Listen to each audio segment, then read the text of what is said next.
It's been a long off season, but it's gone by really fast because we've been pretty busy. So we had 14 returners in our gym for the spring, which was great. We were able to do a lot of 6-on-6 stuff, really see a lot of improvements. And then we had the benefit of our trip to Nicaragua, which also 10 extra practice days in May and then going into June. So they had a short off season for the summer, but really happy the way everyone came back for fall camp, and preseason looked good. Had our scrimmage this past weekend, got to see some really good things. We kind of run them through a simulated tournament weekend. So we scrimmaged a little bit Friday night, and then we did our big scrimmage at 1 o'clock Saturday, and then did something else again Saturday night. So it was a long weekend for them, but really got to see a lot of different things with lineup-wise, personnel things.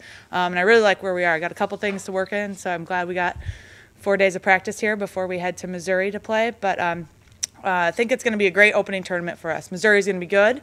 We saw them a little bit this spring, which was good, so we got to see an idea of the style of offense they play, that they run, and that kind of stuff. So I think they're very similar to us offensively, so I think that'll bode well for us. And then North Texas, we got a former SDSU head coach down there, Andrew, so I think we'll have at least an idea of what the style of offense they're going to run as well. He likes to run a fast offense as well. And then Winthrop, I think that'll be a little different. Haven't seen them, and so that'll be a different challenge for us. But questions? Coach, how important is a trip like Nicaragua to developing team chemistry? I mean, huge. I mean, I think that's where we saw, especially, you can go somewhere like Nicaragua where you don't have cell phone access. So, I mean, right now you got cell phones and going off all the time when, they're around each other. So, I mean, it was really nice for them to just, force them to have to work on those connections. Maybe I have a disagreement with somebody, small ones, things like that. But that really shows up on the volleyball court, especially in such a small area. So I think that was huge. I think we came away from that with people just learning so much about each other that they have a little bit more respect and a little bit more understanding. And that goes a long way in the course of a season.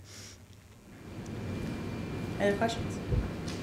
Coach, the experience of going through the league the last couple of years with such a young team, how is that going to bear out that when you get into conference play? I think that's going to be huge as well. I think you look at all the experience that we have returning and that they've gone through it now. It won't be someone's, one of our starters' first time going to Denver. It won't be their first time going to IUPUI. And now they have some emotion and some history with those teams. I think that was something that even with the, when we played UND 2 years ago, I think that was a big thing too. Not a lot of history with any of them on the team. They didn't really know what to expect unless they were from North Dakota. So we have a couple of those. So I think that's going to be a big part of our how we do this season is because of that.